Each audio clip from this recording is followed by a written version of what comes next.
Magandang araw po sa inyong lahat, lalong-lalo na po sa inyo, Sir Blair. Binabati ko rin po ang inyong mga giliw na tagapakinig at taga-suporta sa inyong YouTube channel. Naniniwala po ba kayo sa isang panaginip? O di kaya naman ay isang pangyayari sa buhay ninyo na para bang nangyari na?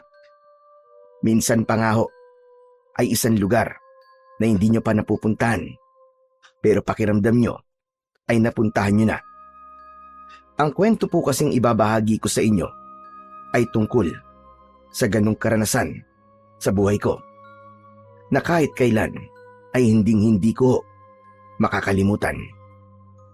Nangyari po yun taong 1981 sa baryo ng Alfonso, kung saan ako po ay isang tanod na nagbabantay sa tarangkahan ng baryo kasama ng aking kaibigan na si Nolan. Sa pagraronda po naming magkaibigan sa kagubatan, natagpuan po namin ang isang lumang mansyon na nagbigay talaga sa amin ng kakaibang kilabot. Yung tipo bang papasukin mo talaga para malaman kung ano ang nasa loob ng mansyon na yon. Ngunit para sa akin, Sir Blair, ang lugar na yon ay sadyang kakaiba. Dahil ang itsura po ng mansyon ay madalas na dumadalaw sa aking panaginip. Kahit na isang beses ko pa lamang yon nakikita. Bago ko nga pala simulan ang aking istorya, magpapakilala po muna ako sa inyo. Ako nga ho pala, si Ricky. At ito ang aking kwento. Tol, maigpit na naman sa atin si Kapitan. Dumarami kasi ngayon ng mga natatagpo ang patay sa baryo natin eh. Pati si Lolo, nag-aalala na rin sa akin. Ay nako, kung bakit ba naman kasi marami pa rin na lumalabag sa karpyo natin eh. Marami tuloy na papahamak. Ewan ko ba, matigas kasi ulo ng mga tao rito eh. Kapag napapahamak na eh, tayo naman ang sinisisi. Pero kung ako lang talaga ang masusunod, Tol, mas mabuting pabayaan na lamang natin silang mamatay para naman mabawasan na ang masasamang tao dito sa mundo. Hoy, Tol, ano ka ba? Huwag ka namang ganyan magsalita. Paano kung kapatid mo mapahamak? Sige nga, yan pa rin ba ang sasabihin mo? Siyempre hindi. Kaya nga nag-iigpit ako sa kapatid ko eh. Para hindi siya magaya doon sa mga kasing kaidaran niya na maagang namatay dahil sa katigasan ng ulo. O kita mo na, hindi mo rin naman pala kayang mamatayan ka. Kaya huwag ka magsasalita ng ganyan sa ibang tao. Kasi kung ano nararamdaman mo para sa kapatid mo, ganun din sila sa kanilang pamilya. Ikaw talaga, oo. Oo na. O siya, sige, pasensya na sa mga nasabi ko. Hindi ko lang talaga maiwasan ng hindi mainis eh. Ginagawa na nga natin ang lahat. Aba, tayo pa ang lumalabas na masama sa paningin nila. Ganun talaga, wala tayong magagawa. Tayo ang tagabantay eh. Natural, tayo ang sisisihin. Sus, mabuti sana kung malaki ang sinasahod natin. Di naman nila alam na kulang ang binabayad sa atin ng barangay para sa pambili natin ng gamot kapag napahamak tayo. Kahit konting salamat mula sa kanila, aba, wala naman tayo natatanggap pa. Pagkatapos, tayo pa ang sinisisi ng ibang tao na wala namang alam sa paghihirap natin. Ay nako, Nolan. Ang dami mo na sinabi. Nolan, ang mahalaga, ginagawa natin ng tama ang trabaho natin. Ginusto natin to eh. Pero, hindi naman tayo nagpapabaya, di ba? Siya nga pala, Ricky. Maiba tayo ng usapan. Kumusta pala ang balita tungkol sa mga biktima noong nakaraang araw? Alin ba dun? Yung lalaking natagpo ang patay sa unahan ng kalsada malapit sa gubat. Hindi ba't may tahirin ang kanyang bibig? Tapos, nawawala ang kanyang mga mata. At nawawala ang hintuturo niyang daliri. Oh, ano naman tungkol sa kanya? Bakit mo naman bigla na itanong? Grabe kasi, Tol eh. Hindi talaga ako pinatulog nun. Hindi ko makalimutan yung itsura niya. Sinabi ko naman kasi sa'yo eh, na huwag mo nalang tignan kung matatakotin ka. Basta, Tol. Sobra talaga ang ginawa sa kanya, no? Ang hirap makalimutan. Napaka-brutal. Huwag kang mag-alala, Nolan. Pareho lang naman tayong hindi pinatulog nun eh. Tumigil-tigil ka nga. Matagal nang hindi maayos ang tulog mo, no? Dahil sa masasamang panaginip mo. Pero alam mo ba, Nolan? Kung iisiping mabuti, para bang ang pagkamatay nila ay pagbibigay ng isang babala sa mga tao na wag na silang magnakaw o di naman kaya ay merong isang lihim na hindi dapat mabunyag. Teka. Ano bang ibig mo sabihin? Hindi mo ba napapansin na ang nawalang parte sa katawan ng mga biktima ay kadalasang ginagamit ng tao para sa pagsasabi ng katotohanan? Aba? Oo nga no. Di ko napansin yun ah. Parang may gustong itago ang taong pumatay sa kanila. Diyos ko. Bigla akong kinilabutan sa mga sinabi mo, Ricky. Tignan mo, nagtataasan ang balahibo ko. At hindi lang yun, Nolan. Ang lahat ng mga nabibiktima ay merong kasong pagnanakaw sa barangay. Imposible naman yatang nagkataon lang yun, di ba? Dahil 8 lang napapatay. Diyos ko, parang tama ka sa mga sinabi mo, Ricky ah. Hindi kaya ang pumatay sa kanila eh. Ang taong pinagdakawan nila. Pwede. Pwede yun. Pero, di pa rin ako sigurado. Baka meron pang mas malalim na dahilan kung bakit pinatay sila. Ay nako, wag na nga natin pag-usapan ng tungkol dyan. Lalo lang ako kinikilabutan eh. Teka tignan mo. Sa banda ron nagkakagulo sila. Halika, lapitan natin. Ricky, masama to. Baka may palibagong bangkay na natagpuan na naman sa lugar na yun. Pasado 9:00 na ng umaga. Pauwi na kami galing sa magdamag naming pagbabantay sa tarangkahan ng baryo. Nang madaanan namin ang pinagkakaguluhan ng mga tao. Narinig din namin ang malakas na hagulgol ng isang babaeng umiiyak. Nang malapitan namin ang kinaroroonan ng mga ito, tumambad sa aming paningin ang nakahandusay na katawan ng isang lalaki. Naliligo siya sa sarili niyang dugo. Anak ng tutya, panibagong kaso na naman ito ng pagpatay, Ricky. Oo nga, tama ka tol. At mukhang kagabi lang to. Teka, hindi ba't nanggaling tayo rito kagabi? Pero wala naman tayong nakitang kahinahin-nalang kilos ah. Paano na naman kaya nakalusot to? Dismayado na naman kaming magkaibigan sa nangyaring yon sa lalaki. 5 kaming magkakasama ng gabing magronda kami roon. Pero wala talaga kaming napansing kahina-hinalang kilos ng isang tao. Kaya pagkatapos ng pangyayaring yon, natitiyak namin na maraming tao na naman ang magagalit sa amin dahil sa aming kapabayaan. Nakuyom ko na lang ang aking kamao habang pinagmamasdan ang kaawa-awang sinapit ng biktima. Mas malala ngayon, tol. Dahil pati mga mata niya tinahi na rin. Tsaka tignan mo, yung intuturo din niyang daliri, nawawala. Diyos ko, wala rin itong pinagkaiba sa mga naunang naging biktima. At hindi lang yun. Siya si Mang Paner, kilalang magnanakaw ng alahas ng mayayamang negosyante. Pero dahil marami na siya nabibiktima, hindi na natin alam kung sino sa kanila ang posibleng pumatay sa kanya. Kutob ko, ang pumapatay ay isang baliw. Hindi na kasi makatarungan ng paraan niya ng pagpatay. Habang nag-uusap kami ni Nolan, dumating naman si Mang Teban.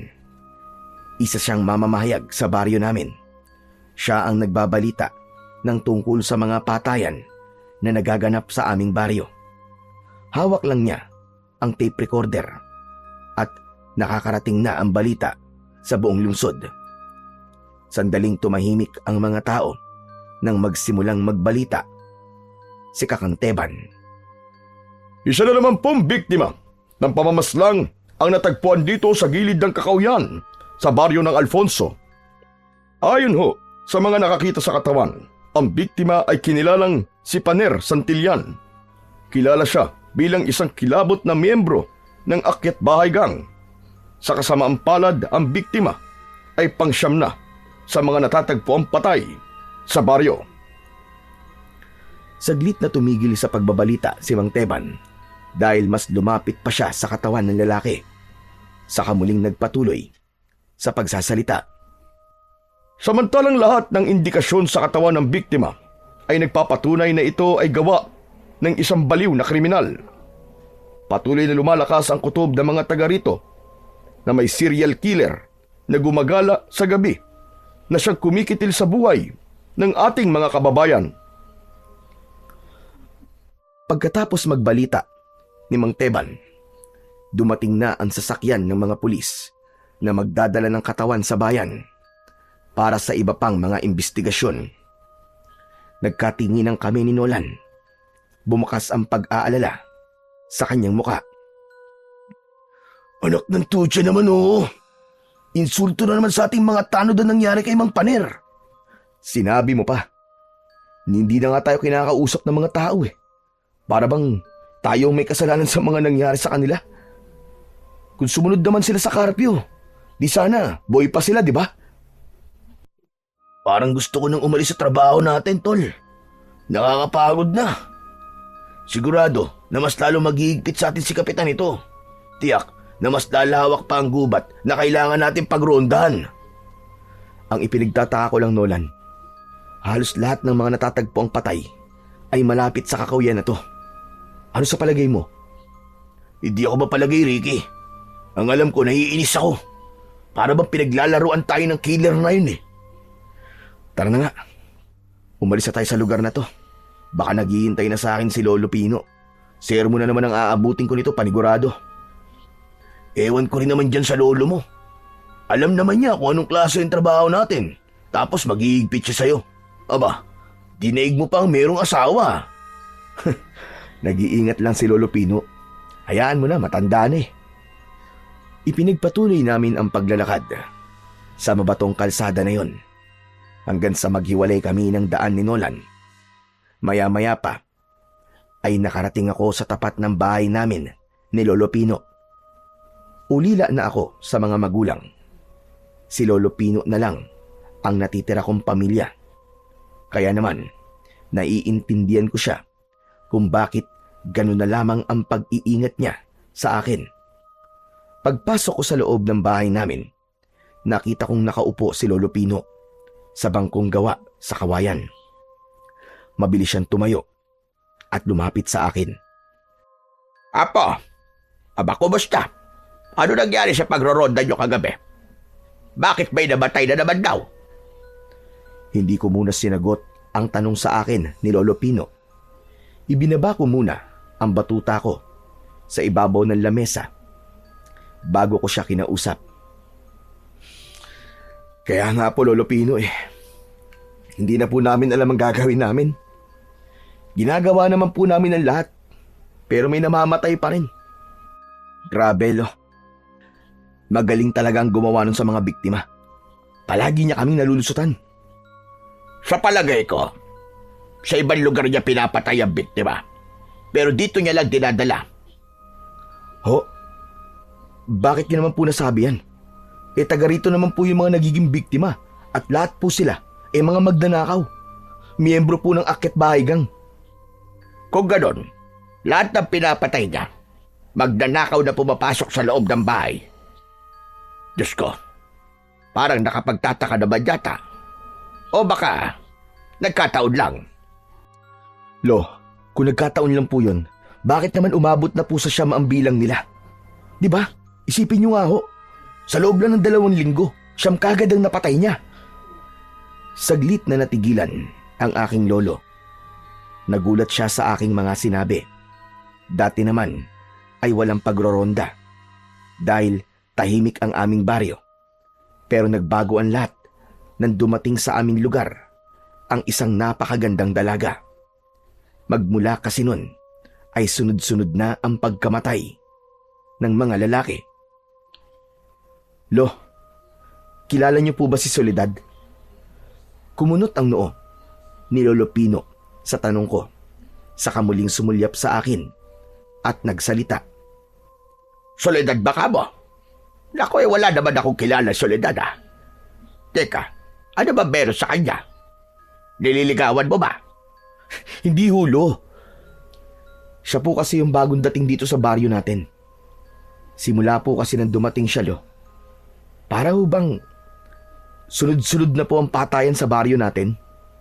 Ay, nako, Ricky. Masama ang magbintang sa kapwa, lalo na kung wala kang ebidensya. Hindi ko naman po siya pinagbibintangan eh. Pinaghihinalaan pa lang ho. Kasi nakapagtataka lang po yung pagkakatugma sa pagdating niya at pagsisimula ng patayan sa baryo natin. Apo, hanggat walang patunay, huwag kang mag-isip na masama sa isang tao. Abay, para na rin panghusga ang ginagawa mo. Pasensya na po, Lo. Sige po, di na po mauulit. Maya-maya pa ay humikab ako para ipakita sa lolo ko na inaantok na ako. Kaya lang, ni minsan ay hindi ko naranasan ang magkaroon ng maayos na tulog. Dahil yun sa masasamang panaginip na dumadalaw sa aking pagtulog. O siya, sige. Magpahinga ka na at matulog. Babantayan na lang kita habang natutulog ka. Ganun kalaki ang sakripisyo sa akin ni Lolo Pino. Kailangan niya akong bantayan sa pagtulog. Madalas na dumadalaw sa aking panaginip ang isang nakakatakot na nilalang na nakatayo sa silid ko habang pinapatay niya ang isang babae at isang lalaki. Pagkatapos, ang kanilang puso ay dinudukot ng matanda at walang habas na nilalantakan yun sa harapan ko. Bukod pa ron, pare-pareho lamang ang itsura ng bahay sa bawat panaginip ko. 2 palapag yun na malaki ang sukat ng kabuuan ng mansyon. Kaya sa tuwing nagigising ako, nahihirapan akong huminga nang dahil sa labis na takot. Sige po, Lo, matutulog na po ako. Sige na, susunod na lamang ako sa kwarto mo. Isasalang ko lang sa kala ng sinaing. Pagpasok ko sa kwarto, ay sumalubong sa akin pang amoy ang insenso at kamangyan na nakatayo sa altar na may anito na kulay itim. Ayon kay Lolo Pino, pantaboy raw yun ng kamalasan at masasamang enerhiya na sumasama sa akin sa pag-uwi ko. Pero hindi naman ako naniniwala sa mga ganon. Dahil hindi naman yung kayang pigilan ang masasamang panaginip ko. Maya-maya pa ay nagpalit muna ako ng damit, saka nahiga sa katre at ipinikit na ang aking mga mata. Pagkalipas ng ilang minuto ay lumalim na ang tulog ko. Kasunod nun, dinalaw na naman ako ng isang masamang panaginip. Teka, nasaan ako? Nasaan ako? Iginala ko ang aking paningin sa paligid. Wala ako sa aking sariling kwarto. Naninigas ang katawan ko habang nakatingin sa paanan ko. Isang matandang babae ang nakita ko. Nakaupo siya sa tumba-tumbang upuan na gawa sa uway. Nagtatahi siya ng damit habang nakangisi. Mabuti naman at gising ka na. Kanina pa ako naghihintay sa iya. Ano po? Tumayo ang matandang babae at sa paglapit niya sa akin sa higaan ay inilapit niya ang karayom na merong sinulid. Tatahiin niya sana ang aking bibig nang biglang may malakas na enerhiyang humilas sa aking katawan. Kaya nagising ako mula sa aking panaginip. Habol ang sarili kong hininga ay umupo ako sa katre. Nakita ko si Lolo Pino. Nakatayo siya sa harapan ko. Hindi na maganda nangyayari sa iyo, Apo. Kailangan gamutin na kita. Huwag niyo na po akong gamutin, no? Dahil kahit ilang beses niyo pa po akong gamutin, paulit-ulit pa rin po na bumabalik sa akin ang masasamang panaginip na yun. Patawarin mo ako, Ricky. Kung hindi kita kayang pagalingin. Wala naman po kayong kasalanan, Lolo Pino eh. Matagal na po akong nakakaranas ng ganito. Sanay na po ako. Pero Lo, yung panaginip ko po kanina, sinulid at karayom naman po ang hawak ng matandang yun. Hindi ko na po maintindihan kung ano po ba nangyayari sa akin. Natigilan si Lolo Pino. Kaya napatitig ako sa kanya. Saka ko lang napansin na marumi ang laylayan ng pantalon niya na para bang nanggaling siya sa labas ng bahay. Lo, saan po kayo nagpunta? At marumi po ang paa niyo. Nag-ikot lang ako ng pagtatawa sa palibot ng bahay para maitaboy ang masamang enerhiya. Palagi kong naririnig yun mula kay Lolo Pino. Kaya hindi na ako nagtanong. Nang mapansin ko na madilim na ang paligid, ay bumangon na ako sa katre para maligo at magpalit na ng damit. Duty ko na naman ng gabing yon. Kaya pagkatapos kong maghanda, ay umalis na ako at nagpunta sa tarangkahan ng baryo. Nadatnan ko na roon sina Bernie, Nolan, Zoren at Lito na naghihintay sa akin. Oras na naman yon ng pagroronda namin. Pero bago kami magronda, ay siniguro muna namin na maayos na nakakapasok ang mga taong nagtatrabaho sa labas ng baryo. Grabe! Ang tagal mo naman, tol. Dapat nandito ka na kanina pa. Wala, pasensya ka na, tol. Napasarap yung tulog ko eh. O ano, kumusta sitwasyon dito? Eto, 2 tao na lang ang inihintay natin na makakabalik sa baryo. Inililista namin ang mga tao na labas-pasok sa baryo, pati ang oras ng kanilang pag-alis at pagdating. Yun ay dahil pa rin sa mga nangyayari sa baryo namin. Hindi namin isinara ang tarangkahan hanggat hindi pa nakakauwi ang mga lumabas na tao. Maliban na lamang kung lumampas sila sa 10:00 ng gabi ng oras ng karpyo. Isinasarado na namin yon kapag lumampas na sa oras, yung kasi ang utos ng kapitan. Meron lang na may iwan na isa para magbantay sa pinto at kami naman ay magroronda na sa kagubatan. 2 kaming pangkat sa pagroronda. 1 pangkat ni kapitan at pangkat naming mga tanod. Maya-maya pa ay bigla naming nakita si Soledad. Nangingibabaw ang ganda niya sa suot niyang mahabang bestida na kulay itim. Palagi siyang dumadaan sa tarangkahan ng 10:00 ng gabi. Kahit nakita ko na si Soledad, inginuso pa rin siya ng kaibigan ko. Babae oh. Ang ganda talaga ni Soledad, no? Kaya lang, suplade. Sus, nag-iingat lang ang tao sa mga kagaya mo. Nako, di niya dapat ako iwasan dahil mabuti akong tao, no? Hindi babaero at hindi manloloko. We, maniwala ako sa'yo. Natigil kami sa pag-uusap ni Nolan nang tumigil sa aming tapat si Soledad. Seryoso siyang tumingin ng matagal sa amin. Magandang gabi, Soledad. Pero hindi niya ako pinansin. Sa halip, nilampasan niya kaming dalawa ni Nolan. Dahil doon, nilapitan kami ni Bernie at Zoren. Kasunod ng pagbibiro nila sa akin.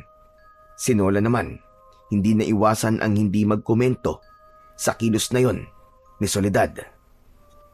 Alam mo, Ricky, kakaiba talaga ang babaeng yun.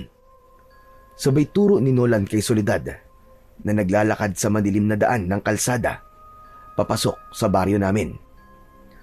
Bakit mo naman nasabi yan, tol? Ay nako, hindi mo ba napapansin?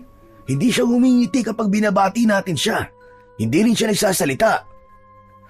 Ikaw talaga, puro ka namang kalokohan eh. Bakit naman tayo kakausapin nun? Hindi naman niya tayo masyadong kilala. Imposible yun. Palagi niya tayo nakikita dito sa tarangkahan, kaya kilala niya tayo. Tsaka, sa tuwing dumaraan siya rito, palagi siyang tumitingin sa'yo. Pero, hindi naman siya nagsasalita. Sumingit naman sa usapan namin si Zoren. At sinabi niya na baka raw nahihiyang magsabi sa akin si Soledad dahil naroon daw ang mga kaibigan ko. Kaya ang kaninang mahinang pagkantyaw nila sa akin ay nauwi sa malakas na tawanan. Hoy, ano ba kayo? Tumigil na nga kayo. Magsimula na tayo magtrabaho. Nang matapos ang oras namin sa pagbabantay, ay isinara na namin ang tarangkahan ng baryo. Nagronda kami sa kagubatan na halos paulit-ulit naming nilibot ang buong Kakawyan. Pagsapit naman ng 4:00 ng madaling araw, ay nagpasya na kaming umuwi sa bahay. Dahil katulad ng dati, wala na naman kaming nakitang kahina-hinalang kilos sa paligid. Ngunit pag-uwi namin, kasama sina Zoren, Lito, Bernie at Nolan, natigilan kami. Isang bangkay na naman ang nakita namin na nakahandusay sa daan. Isang babae, kagaya na nangyari sa mga naunang biktima. Tinahirin ang bibig nito, butas ang mata, at wala na ang hintuturong daliri. Hayop talaga! Meron na namang pinatay! Hindi na ba tayo tatantanan ng serial killer na yon? Pambihira. Pati babae pinatay niya. Wala talaga siyang awa. Halos gabi-gabi na nangyayaring to, Ricky ah. Hindi na talaga magandang nangyayaring to. Nung una, ay konti pa lang ang tao na naroroon, hanggang sa dumagsa na ang mga taong nakikiusyoso sa mga nangyari. Pati sina Soren at Lito, hindi na rin maipaliwanag kung paano nakakalusot sa amin ang killer na pumapatay sa mga biktima. Si Bernie naman ay tahimik na nakatingin sa katawan ng babae. Nagulat na lang kaming lahat nang bigla siyang lumuhod sa lupa at napahagulgol ng iyak. Pambihira! Si Clarita pala to! Ang dating nobya ni Bernie! Hindi ko kagad nakilala dahil halos namamagana ang mukha niya. Teka, hindi naman magnanakaw si Clarita. Bakit kaya siya naman ang pinatay ng killer? Akala ko naman wala na sila. Hindi ba't nagloko si Clarita? Bakit niya pala iiyakan ng walang kwentang babae na yan? Huwag kang magsalita ng ganyan, Nolan. To si Raulo to. Kahit na ano pang nangyari sa kanila, nagmahalan pa rin sila dati. Di ba muntik pa nga magpakamatay si Bernie dahil sa sobrang sakit ng ginawa ni Clarita sa kanya? Pero tignan mo naman, umiyak pa rin siya sa babaeng yan. Sino kaya ang pumatay kay Clarita?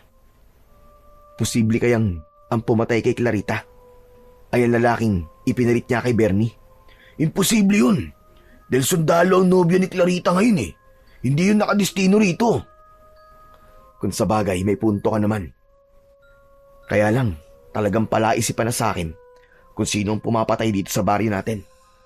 Para bang alam na alam niya ang galaw natin dahil alam niya kung kailan tayo dadaan sa lugar na to. Magsasalita pa sana si Nolan, pero dumating si Mang Teban para ibalita ang nangyari. Dala ang tape recorder na ginagamit niya sa pagbabalita. Pumwesto siya sa tabi ni Clarita habang si Bernie naman ay tahimik na umalis sa lugar na yon. Maya-maya pa ay sinimulan na ni Mang Teban ang pagbabalita. Mga kababayan, isa na naman pong patay ang natagpuan sa gilid ng kalsada. Ang biktima ho ay kinilalang si Clarita Ibanez, 18 taong gulang, na dating kasintahan ho di umano ng isa sa mga tanod na si Bernie Arreglado. Samantala, ang kapitan naman ay patuloy na nagsasagawa ng investigasyon sa mga posibleng pinuntahan ng biktima at kung sino ang huli niyang nakasama.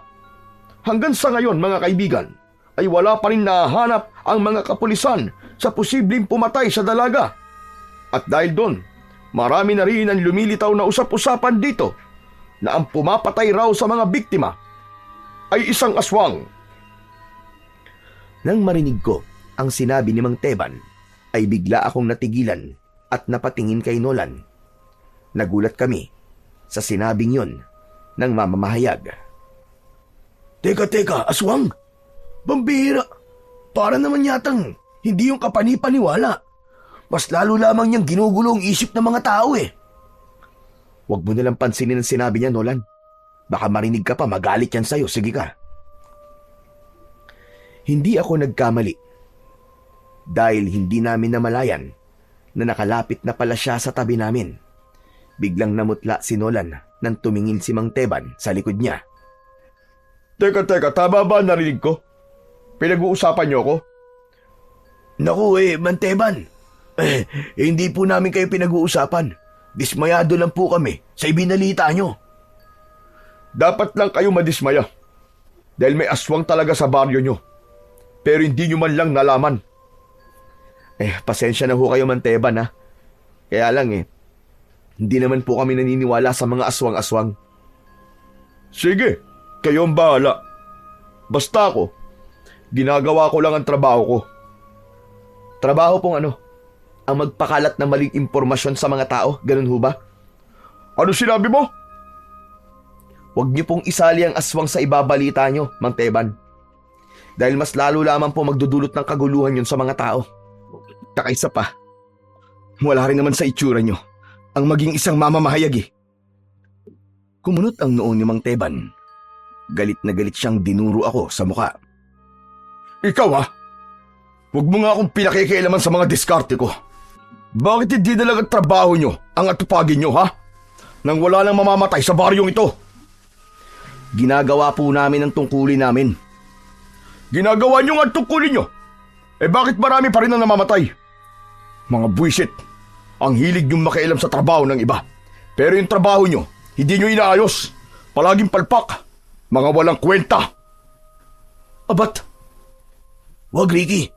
Wag natin siya patulan. Dapat sa kanya, tinatahi na rin ang bibig eh. Sa pagkakataong yun, pinigilan ko ang aking sarili. Hinayaan kong umalis si Mang Teban sa harap namin. Pero talagang nasaktan ako sa mga sinabi niya. Pabayaan mo na lang siya, tol. Mahirap kapag may kaaway. Hindi naman yun ang pinupunto ko kanina. Kapag nagpakalat kasi siya ng maling impormasyon, magkakagulo ang mga tao at mahihirapan na tayong hulihin ng tunay na pumapatay sa mga biktima, hindi ba? Alam ko naman yun, pero naisip ko rin. Wala namang magbabago kahit makipag-away tayo sa kanya. Ay nako, sana talaga matigil na ang pagpatay sa mga kababaryo natin. Pati ako, nag-aalala na rin sa kaligtasan natin. Isang malalim na buntong hininga ang pinakawalan ko habang tinitignan ang biktima na pinag-uusungan ng mga dumating na pulis. Nang mga panahong yon ay bigla rin akong naguluhan sa mga nangyari. Ni wala kaming ideya kung sino ba talaga ang pumapatay sa mga biktima. Ang mabuti pa umuwi na lang tayo para makapagpahinga na. Nang sa ganon, kahit pa paano, may lakas tayo mamayang gabi. Mabuti pa nga, Nolan. Isa pa, baka nakarating na ulit ang nangyaring ito kay Lolo Pino. Mag-aalala na naman yun sa akin eh. Isang tapik sa balikat ang ginawa sa akin ni Nolan. Saka kami naghiwalay sa paglalakad. Pagdating ko sa bahay, abala naman si Lolo Pino sa pakikinig sa radyo, kaya hindi ko muna siya inabala. Dumiretso na ako sa aking kwarto para matulog. Paghiga ko sa aking katre, ay nahulog naman ako sa malalim na pag-iisip. Naging palaisipan sa akin ang mga nangyayari. Maya-maya pa, ay bigla kong naramdaman ng antok. Hindi ko alam kung gaano na ako katagal na nakatulog. Pero dahil sa masamang panaginip, bigla kong naramdaman ng kamay ni Lolo Pino sa aking balikat. Hanggang sa ginising niya ako. Ricky! Ricky apo, gumising ka! Nananaginip ka na naman! Natatandaan ko, nakita ko sa panaginip ko ang isang mansyon sa gitna ng kakahuyan. Walang ilaw yon, ngunit nararamdaman ko na parabang hinihila ako na pumasok sa loob nun. Kaya naman, isang malalim na buntong hininga ang pinakawalan ko. Pagkatapos ay bumangon ako at naupo sa katre. Ganun pa rin ba panaginip mo? Ay nako, mukha yatang napapadalas na mga panaginip mo, apo. Tama po kayo, Lolo Pino. At lahat ng yun, halos pare-pareho lamang po ng eksena. Isang mansyon na nakatayo sa kakahuyan ang palaging lumalabas po sa panaginip ko. At nakakaramdam po ako ng labis na takot, Lo. Lo, may dapat po ba akong malaman tungkol sa nakaraan ko? Hindi po kaya ang mansyon na madalas ko pong nakikita sa panaginip ko ay may kaugnayan po sa nakaraan ko?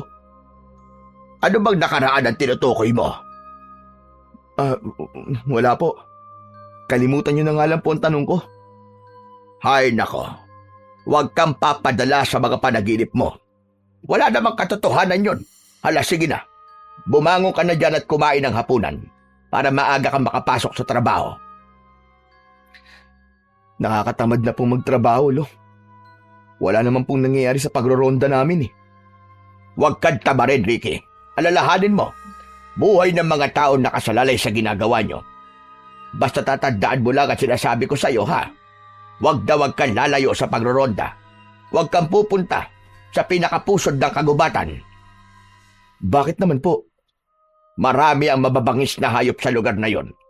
Kaya nga palagi ko sinasabi, hindi lang dapat puro batuta na lamang ang dala nyo. Dapat may sandata rin kayo na magagamit laban sa kanila. May dala naman po akong kutsilyo eh. Sapat na po siguro yun. Ikaw ang bahala. Basta mga ibiniling ko sa'yo, palagi mong tatandaan. Tumango ako bilang tugon sa mga sinabi ng lolo ko. Pagkatapos kong kumain ay umalis na rin ako para bumalik sa trabaho. Nadatnan ko si Kapitan na kinakausap ang mga kasama ko. Lumapit naman sa akin si Nolan. O tol, bakit ngayon ka lang? Kanina ka pang hinahanap ni Kapitan. Bakit daw? Nagmamadali akong lumapit kay Kapitan. Umarap siya sa akin at kinausap niya ako. Sinabi niya, sa pusod daw kami ng kagubatan magroronda, kaya kakailanganin daw namin ang mga sibat. Nag-alala ko dahil yun pa naman ang unang ibinilin sa akin ni Lolo Pino. Pambihira namang kamalasan to. Bakit pare? Katatapos lang namin mag-usap ni Lolo Pino kanina eh. Ayaw niya ako magpunta sa gitna ng kagubatan eh. Naku, pwede ba naman ng hindi? Utos ni Kapitan yun. Isa pa, kasama sa tungkulin natin to eh. Teka, ano raw bang dahilan ni Lolo Pino mo? Sabi niya kasi, marami daw mababangis na hayop sa lugar na yon. Tol, kapag marami naman tayo, hindi makakalapit sa atin na mababangis na hayop. Hindi naman sila basta-bastang umaatake sa tao eh. Isa pa, may mga dala tayong sibat. Saka huwag ka na mag-alala. Hindi naman malalaman ni Lolo Pino mo na nagpunta tayo sa gitna ng kagubatan eh. Magtatanong pa sana ako nang biglang dumaan sa harap namin si Soledad. Kagaya ng dati, seryoso lamang siyang nakatingin sa akin. Bakit Soledad? May problema ba? Mainit ang gabi ngayon, ano? Oo. Mainit nga. Bakit? Kaya mainit din ang ulo ng mga tao. Pagkatapos niyang sabihin yun sa akin, ay iniwan niya kaming lahat na natitigilan. Nahabol namin siya ng tanaw habang nagtataka na napapatingin kami sa isa't isa. Si Nolan naman ay dismayadong napahawak sa aking balikat habang nagsasalitang nakatingin sa dalaga na naglalakad papalayo sa aming kinaroroonan. Pambira talagang babaeng yun oh. Talagang nakapagtataka na mga kinikilos niya. Hayaan mo na tol. Ang mahalaga, nagsasalita na siya ngayon at kinakausap niya na tayo. Aba, baka naman iba na yan ha. Pambihira ka naman oh. Pati ba naman si Soledad, pag-iisipan mo pa? Ngumisi ng nakakaloko si Nolan habang pasulyap-sulyap sa akin.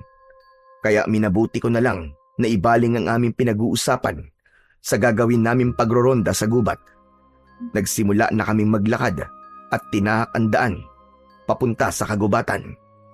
Dala namin ang sulo, sibat at batuta. Habang tinatahak namin ang daan ay hindi ko maiwasan na hindi pag-usapan ang tungkol kay Lolo Pino.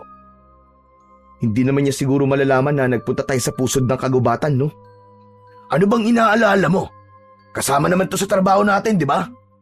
Kaya nga, pero ito kasi ang unang beses na maglilihim ako kay Lolo Pino. Hayaan mo na, tol. Di kapag nagtanong siya sa'yo, saka mo ipagtapat sa kanya na nagpunta tayo rito. Ganun lang kasimple yun. O baka naman meron pang ibang dahilan kung bakit ka nagkakaganyan. Ano kasi, para kasing, basta parang nangyari na to eh. Ano? Ayan ka na naman sa mga paganyan-ganyan mo eh. Paano mo naman nasabi na nangyari na to? Ngayon lang naman tayo nagpunta rito. Pambihira ka naman talaga, oo. Di kita maintindihan eh. Hindi ba't alam mo naman ang tungkol sa sakit ko kapag natutulog ako? Pare, ganito rin na nangyari sa akin. Tapos, Kapag nakarating na tayo sa malayong kagubatan, makakakita tayo rito ng isang malaking mansyon sa gitna ng kakauyan. Halos manlaki ang mga mata namin ni Nolan nang hindi ko pa natatapos ang aking sasabihin dahil ang malaking mansyon ay nasa harap na namin. Ganon din ang mga kasama namin na sina Bernie, Lito at Soren. Lahat sila namangha sa itsura ng lumang mansyon. Anak ng, nakakapangilabot naman ng kwento mo, Ricky. Pinag-uusapan pa lang natin, tapos ito na. Paano nangyari yun? Kung nagulat si Nolan, mas nagulat ako ng mga sandaling yon. Hindi ako makapagsalita nang pinagmamasdan ko ang itsura ng mansyon. Nagsipagtaasan ang mga balahibo ko sa katawan. Bumundol ang kaba sa aking dibdib. Wala kasi yung pinagkaiba sa mansyon na nasa panaginip ko. Tol, tama ka. Yung itsura ng mansyon na madalas mong ikinikwento sa akin, kawig na kawig ng mansyon na yan. Pero, paano nangyari yun? Diyos ko, kahit nga ako hindi makapaniwala na may ganyan talagang mansyon sa gitna ng kakauyan. Kaya pala sabi ko kanina parang nangyari na to eh. Pare, nagkakatotoo na yata ang panaginip ko. Teka, sandali lang ha. Pati ako naguguluhan sa mga nangyayari. Ganito, baka naman nanggaling ka na talaga rito. Hindi, Nolan. Hindi, maniwala ka. Nagsasabi ako ng totoo. Kahit nga ako naguguluhan din eh. Lumapit sa amin sina Soren, Bernie at Lito nang mapansin ng mga ito ang pagkabalisa namin ni Nolan. Ayon sa kanila, ay nagsipagtaasan daw ang kanilang mga balahibo sa katawan dahil sa aming mga pinag-uusapan. At habang nakatayo kami sa labas ng gate ng mansyon, nakita namin ang mga paniki na lumilipad sa itaas ng bubong nito. Habang sa likod nun ay kita namin ang bilog na buwan. Pero higit sa lahat, walang ilaw ang buong mansyon. Walang indikasyong may nakatira doon. Kaya naman, iniwan namin ang aming mga sibat at dinala lang namin ay ang batuta at sulo. Kung hindi ako nagkakamali, may 4 na kwarto ang mansyon na yan. 2 balkonahe sa taas at ibaba. Sa pangalawang palapag, merong isang silid. At sa loob nun, merong isang bangkong tumba-tumba. Sa katabi nun, may lumang aparador. Ano kaya kung pasukin natin para malaman natin kung totoo nga ang mga nakikita mo sa panaginip mo, Ricky? Seryoso akong napatingin sa aking kaibigan. Ganon din na mga kasama namin na sumang-ayon sa gustong gawin ni Nolan. Sigurado ba kayo na gagawin natin to? Baka nakakalimutan nyo. Pagroronda ang sinadya natin sa gubat na to. Pero malay mo naman, kung nandito ang kasagutan sa lahat ng mga katanungan natin tungkol sa totoong dahilan ng pagkamatay ng mga tao, di ba? Isa pa, baka masagot na rin ang mga tanong mo, Ricky, tungkol sa panaginip mo. Dahil sa mga sinabing yon ni Nolan, bigla kong naisip na gawin ang sinabi niya. Pumayag ako sa balak niyang pagpasok sa mansyon, kaya maingat naming pinasok ang malaking gate na gawa sa bakal. Sa pagpasok pa lang namin, ay bigla na akong nakaramdam ng takot. Kakaiba ang bigat na nararamdaman ko. Pati ang itsura ng bakuran. Walang pinagkaiba sa itsura ng panaginip ko. Kaya mas lalo akong naging interesado na mapasok ang loob ng mansyon. Habang papalapit kami, sa pintuan ay pabilis ng pabilis ang tibok ng puso ko. Pakiramdam ko ng mga sandaling yon ay hindi na ako humihinga dahil sa labis na pag-aalala. Maya-maya pa ay tumambad sa aming paningin ang nakasaradong pintuan. Nolan, sige na. Ikaw na magbukas ng pintuan. Total, sanay ka naman sa mga kandado eh. Ano ka ba naman, Ricky? Ikaw na ang gumawa, di ba, sa panaginip mo. Dapat alam mo kung paano buksan yan. Si Bernie na ang nagpresenta na magbukas ng pintuan. Ngunit nang makita niya, nakakaiba ang lock ng pinto, umatras siya at itinuro sa akin ang pagbukas. Kaya wala na akong nagawa, kundi ako na ang gumawa nun. Gamit ang maliit kong kutsilyo, ay sinimulan kong sirain yon. Si Nola naman, ay pinagmasdan lang ako sa ginagawa ko. Teka, Tama kaya tong ginagawa natin? Bakit hindi magiging tama? Aalamin lang naman natin kung ano ba ang itsura ng loob ng mansyon. Wala naman tayong pakikialaman sa loob niyan. Nag-aalala ako eh. Paano? Kung may nakatira pala dito. Pambihira ka naman oo. Nakita mo naman di ba, nakasarado ang pinto. Ibig sabihin nun, walang nakatira dyan. Isa pa akala ko ba? Nasa panaginip mo ang mansyon na to. Pagkakataon mo na to, tol, na masagot ang mga katanungan mo. Oo nga. Pero hindi kasama sa panaginip ko na magbubukas ako ng pintuan na to. Pambihira naman oo. Walang pinagkaiba to sa pagdanakaw eh. Ayaw mo nun, malalaman natin kung bakit pinapatay ang mga magdanakaw. Di ba? Kasi akala niya magdanakaw tayo eh. Pero sa dami natin to, imposible na masaktan niya tayo. Kaya sige na, simulan mo na ang pagbubukas ng pinto. Dahil sa kakulitan ni Nolan, ipinagpatuloy ko ulit ang pagbubukas ng pintuan habang ang tatlo naming kasama ay panayanlinga sa paligid. Oo, dahan-dahan lang. Baka masira mo yan eh. Anak ng tutsa naman oo. Natural masisira to dahil wala naman tayong susi. Anong gagawin ko? Sige na. Bilisan mo na kasi. Huwag mo nga akong tarantahin. Naku, yari ka. Nasira na yata ng tuluyan ah. Pinersa mo eh. Ang ingay mo. Pwede ba manahimik ka na muna? Tara, pasok na tayo. Hindi nagtagal ay nabuksan ko na nga ang pintuan. Kaya lang, nasira ang panara. At dahil maliwanag ang sulo namin ng mga sandaling yon, pansamantala namin yung pinatay upang walang makapansin sa amin. Nang mawala ang apoy sa sulo, tumambad sa aming paningin ang madilim na loob ng mansyon. Bernie, nasaan ang flashlight mo? Inilabas ni Bernie ang flashlight at iniabot yon sa akin. Saka ko naman binuksan. Kumalat ang liwanag nun sa sala at mula sa aming kinatatayuan, bumungad sa aming paningin ang mataas na hagdanan. Papunta yon sa itaas ng mansyon. Si Nolan ang nabigla sa mga nakita. Anak ng putya oo. Pati yung hagdan. Katulad din sa panaginip mo, Ricky. Dahil sa sinabing yun ni Nolan, pati sina Lito, Bernie at Soren ay kinilabutan na din. Maging ako na napapalunok ng laway ay hindi rin maiwasan ang hindi matakot. Naisip ko tuloy na baka bahagi pa rin yun ng panaginip ko. Tol, halika nga kurutin mo ang pisngi ko. Baka nananaginip lang ako eh. Kinurot ni Nolan ang pisngi ko at naramdaman ko ang sakit nun. Kaya naisip ko na hindi nga ako nananaginip. Ang hagdan, yari sa Nara. Sa itaas, meron dalawang malaking banga na may disenyo ng isang dragon na may kagat na rosas. Saglit akong natigilan nang bigla kaming nakaramdam ng malamig na hangin sa aming paligid at ang flashlight na hawak ko ay nagsimula ng kumurap-kurap. Bernie, akala ko ba? Di battery yung flashlight mo? Bakit nagkakaganyan?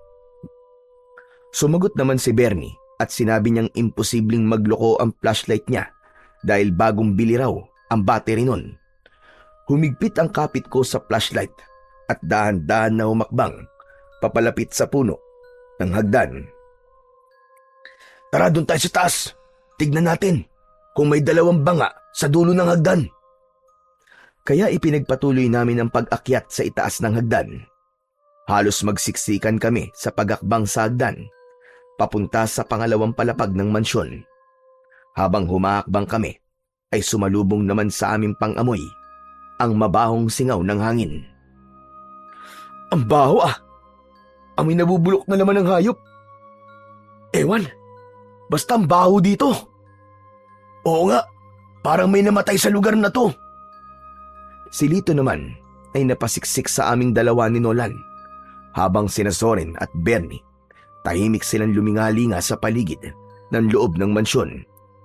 Pagtaas namin at makarating kami sa dulo ng hagdan, tumambad sa aming lima ang dalawang banga na binanggit ko kanina, kaya napasigaw ang mga kasama ko dahil sa takot. Ano ba? Pwede mo kayong maingay? Ang iingay nyo! Paano hindi kami mag-iingay? Lintik na yan oh! Ano ba nangyayari? Paano mong nalaman ang tungkol sa mga banga na yan, Ricky? Dahil totoo ang panaginip ko, Nolan. Maliwanag na ang mansyon na to ay may kinalaman sa buhay ko. Hindi lang yung isang simpleng panaginip. Sa halip, totoong nakarating na ako sa lugar na to. Hindi ko lang maalala kung kailan. At ipinapaalala lamang sa akin yun ng panaginip ko. Pati ang bilang ng kwarto. Tugma rin sa sinabi mo kanina. At ngayon naman, papasok tayo sa loob ng silid na nasa gitna, kung saan nabanggit ko sa inyo kanina na mayroong lumang aparador at isang upuan na tumba-tumba. Dahil sa sinabi ko, mas lalong natakot ang mga kasama ko. Ipon-ipon kami sa gitna habang nilalapitan ang nakasaradong pintuan. Nanginginig ang tuhod ko nang lapitan namin ang pinto ng silid na yon. Halos hindi na ako humihinga habang hindi inaalis ang paningin sa tinutumbok ng liwanag ng flashlight. Mukhang wala talagang nakatira dito dahil masyado ng marumi at makapalang alikabok sa sahig. Habang papalapit kami sa nakasaradong pintuan ng silid, mas lalong tumindi ang naaamoy kong mabahong amoy na parabang nabubulok na laman ng tao. Kaya sinulyapan ko ang mga kasama ko. Wala ba kayo naaamoy? Sobrang baho na dito. Huwag na kaya tayong tumuloy. Ang totoo, kaya ako nasabi yon dahil hindi ko kayang makita kung ano ang itsura ng loob ng silid. Pero dahil nga nahihiwagaan ang mga kasama ko sa loob ng mansyon, ipinagpatuloy namin ang paglalakad. Pagtigil namin sa tapat ng silid na nasa gitna ng dalawang silid, hinawakan ko ang seradura ng pinto at pinihit yon.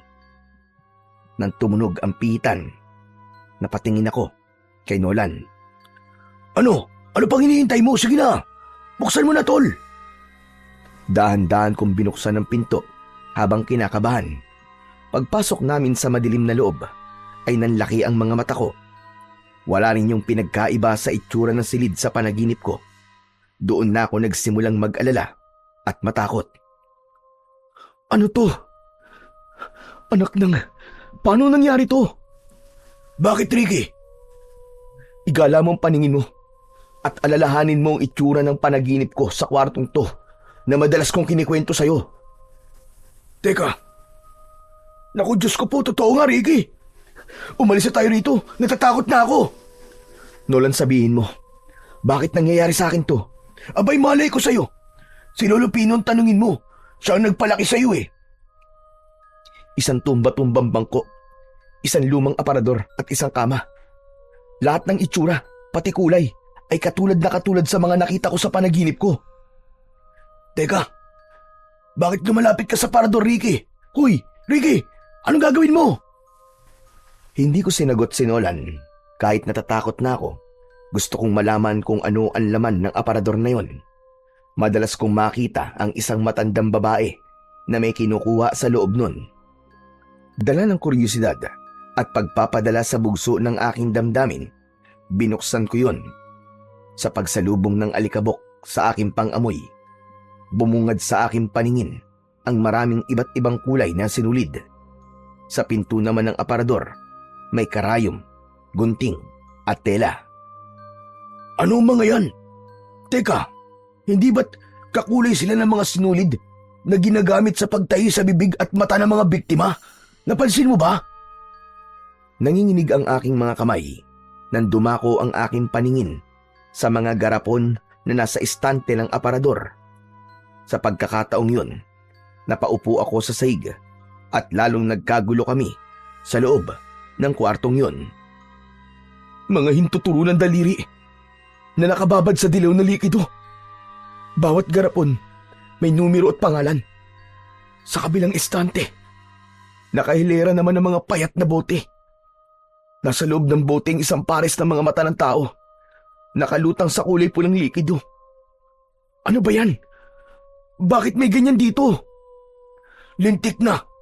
Bahay ng killer ang napasok natin! Kung killer ang nakatira dito, anong kaugnayan ng mansyon na to sa panaginip ko? Sa palagay ko, hindi natin yan dapat pinag-uusapan dito. Kailangan na nating umalis dito. Nasa panganib tayo mga tol! Dahil sa takot ay nagsimula na kaming magkagulo. Nataranta sina Soren at Bernie. Gusto na nilang umalis. Kaya naman, mabilis kong isinara ang pinto ng aparador. Ngunit bago kami lumabas ng kwarto, nabaling ang aking atensyon sa isang maliit na libro na nakaipit sa bangkong tumba-tumba. Kaya mabilis ko yung kinuha at isinuksok sa aking bewang. Saka mabilis na tumakbo palabas ng silid. Mabilis din kaming nakababa sa hagdan. Ngunit biglang lumakas ang malamig na ihip ng hangin. Nagbukas sarado ang pintuan at mga bintana. Kasabay nun, ang pagsara ng tuluyan ng lahat ng aming madadaanan. Nagkagulo kaming lahat. Nagsisisigaw dahil sa takot. Diyos ko, paano na to? Anong gagawin natin? Nakulong tayo sa loob! Diyos ko, may kakaibang nangyayari sa paligid na to. Sa tingin ko nasa panganib tayo. Humanda kayo. Maaaring nasa paligid natin ang nilalang na nakatira sa mansyon na to. Maya-maya pa ay tumigil ang malakas na hangin at nagkaroon ng konting liwanag sa itaas ng hagdan.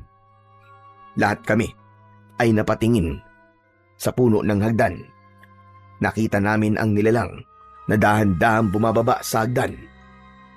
Humigpit ang kapit ko sa batuta at flashlight nang makita ang itsura ng nilalang. Ricky! Ricky, aswang! May aswang na bumababa sa hagdan! Mas lalong lumakas ang tawa ng nilalang habang ang kanyang bibig ay nakanganga na tumutulo pa ang malapot niyang laway. Mahaba ang kanyang kulay itim na bestida habang ang kanyang muka ay naaagnas na. Ikinumpas niya ang kanyang kamay na may hawak na sinulid at karayom. Puro itim lang ang kulay ng kanyang mga mata habang ang braso ay nilalabasan ng uod sa balat at laman. Nang mga sandaling yun, ayaw na rin gumana ng isip ko. Masyado kong nagulat sa mga nakikita ko. Ang lakas ng loob ng pasukin ng mansyon ko. Mukhang hindi nyo nalalaman. Ang mansyon na ito ay sa akin lamang. At ang lahat na pumapasok sa lugar na ito ay hindi na nakakalabas ng buhay. Kung ganun, ikaw palang pumapatay sa mga tao sa baryong to. Sino ka? Sino ka? Bakit mo to ginagawa? Bakit ko naman sasagutin ang tanong mo? Nakita na kita sa panaginip ko. Ikaw yun. Ikaw ang nagpapakita sa panaginip ko, hindi ako maaaring magkamali. Pwes, hindi ka na magigising, binata. Dahil ito na mismo magiging bangungot mo. Ricky, ano nang gagawin natin? Mamamatay tayo rito, Ricky! Mabuti naman at alam nyo kung ano ang mangyayari sa inyo. Pumasok kayo sa mansyon ko nang walang pahintulot. Ano sa palagay nyo dapat kong gawin? Pero huwag kayong mag-alala. Hindi naman nila malalaman kung sino ang pumatay sa inyo. Dahil tatahiin ko ang bibig ninyo at ang mga mata. Kagaya ng ginawa ko sa iba. Habang bumababa ng hagdanan ang aswang, ay panay pa rin ang tawa nito. Pinilit kong magpakatatag ng mga sandaling yon. Dahil sa takot, sinubukan ni Bernie at Soren na tumakas. Pero tinigdan sila ng aswang at umangat ang kanilang katawan sa sahig. Para bang may malakas na puwersang bumalot sa katawan ng mga kaibigan ko. Lumutang sila sa ere habang hindi makagalaw. Lumipad sila papalapit sa nakangising aswang. Bernie! Soren! Tumakbo kami ni Nolan para lapitan ang mga ito. Pilit kong hinahawakan ang katawan ng mga kaibigan ko. Kaya lang, nang hahawakan na namin ang kanilang kamay, parang may humampas sa amin ng malakas na puwersa mula sa aswang. Magkasabay kaming bumagsak sa sahig ni Nolan. Bumagsak din ang katawan nila Bernie at Soren sa paanan ng aswang. Nanlaki ang mga mata namin nang makita naming tinahi ng aswang ang bibig ng dalawa at dinukot ang kanilang mga mata. Pati ang kanilang dalawang hintuturong daliri ay kinagat rin ng aswang. Si Lito naman ay natulala, nanginginig dahil sa takot, samantalang si Nolan ay tumakbo papalapit sa akin at hinila ako sa aking braso. Ricky, tara na! Tumayo ka na! Halimaw siya! Halimaw! Takbo! Halos sirain namin ang nakasaradong pintuan para tumakas. Panay ang pukpok namin sa pinto gamit ang batuta pero hindi namin mabuksan yun. Paglingon ko sa gawi ng aswang, nakita ko na dumapa ang nilalang at sinipsip niya ang dugo ni Zorin at Bernie. Nagkikikisay ang kanilang mga katawan habang inuumpisa na silang lapain ng aswang. Nang mamatay sina Bernie at Zorin, tumayo ang aswang habang inilalagay nito sa bulsa ang mga dinukot na mata at nakuwang mga daliri. Tumawa ang aswang ng malakas habang ipinapakita ang kanyang hawak na sinulid at karayom. Si Lito naman ay hindi na rin maintindihan ang gagawin. Dahil sa takot, tumalon siya sa bintana. Pero dahil yari yun sa bubog, tumarak ang nabasag na bubog sa leeg ni Lito. Umagos ang dugo niya sa bintana habang nagkikikisay ang katawan. Namatay rin ito. Nadilat ang mga mata. Lito! Diyos ko, si Lito! Patay na siya! Kay sarap namang panoorin ang mga natatakot na tao. Dapat lang sa inyo yan. Pakialamero kasi kayo. Kung hindi kayo nangahaas na pumasok sa mansyon ko, hindi sana sila namatay. Sige, subukan mo lumapit, halimaw ka. Kundi papatayin kita. Kampun ka ng kadiliman. Hindi ako natatakot mamatay. Dahil hindi naman ako makakaranas nun. Matagal ko nang inaalay ang buhay ko sa hari ng kadiliman. At walang kahit na anong sandata ang makakapatay sa akin. Itinaas ng aswang ang sinulid at karayom habang humahakbang siya papalapit sa aming kinaroroonan. Ricky, kailangan na natin lumaban sa kanya. Dahil kung hindi, papatayin tayo ng hayop na yan. Huwag na kayong lumaban. Wala na kayong magagawa. Mapapabilang na rin kayo sa mga koleksyon ko. Hindi! Hindi ka magtatagumpay, halimaw ka! Lalaban kami kahit na anong mangyari! Umalingaw-ngaw ang malakas na tawa ng aswang at ang hawak kong flashlight ay nagsimula ng magkurap-kurap. Maya-maya pa ay tumubo sa likod ng aswang ang malapad niyang pakpak. Pagkatapos ay lumipad ng paikot sa itaas ng kisame. Sinamantala namin ang pagkakataon habang nasa itaas pa ang aswang. Sige na, Nolan! Sirain na natin ang pinto! Dalian mo! Pinagtulungan namin ni Nolan na sirain ang pintuan. Ngunit hindi ko namalayan na nasa likod na pala namin ng aswang. Naramdaman ko na lang ang pagguwit ng sakit ng likod ko. Umangat ang aking paa sa saig at bigla akong inihagis papalayo kay Nolan. Bumaling sa akin ang aswang habang nakangisi na lumapit sa aking kinaroroonan. Hinagis niya ang sinulid at karayom habang ako naman ay gumagapang sa saig at pilit na inaabot ang nabitiwan kong batuta. Pero dahil mabilis siyang nakalapit sa akin, bumaon ng kuko niya sa balikat ko. Ah! Bitiwan mo ako! Bitiwan mo ako! Halimaw ka! Ricky! Akin na ang buhay ng kaibigan ba? Pakawalan mo si Ricky! Pakawalan mo siya, aswang! Nolan! Tulungan mo ako, tol! Dahil sa pagdagit sa akin ng aswang, hindi ko na nahawakan ang aking batuta. Kumapit ako sa kanyang braso.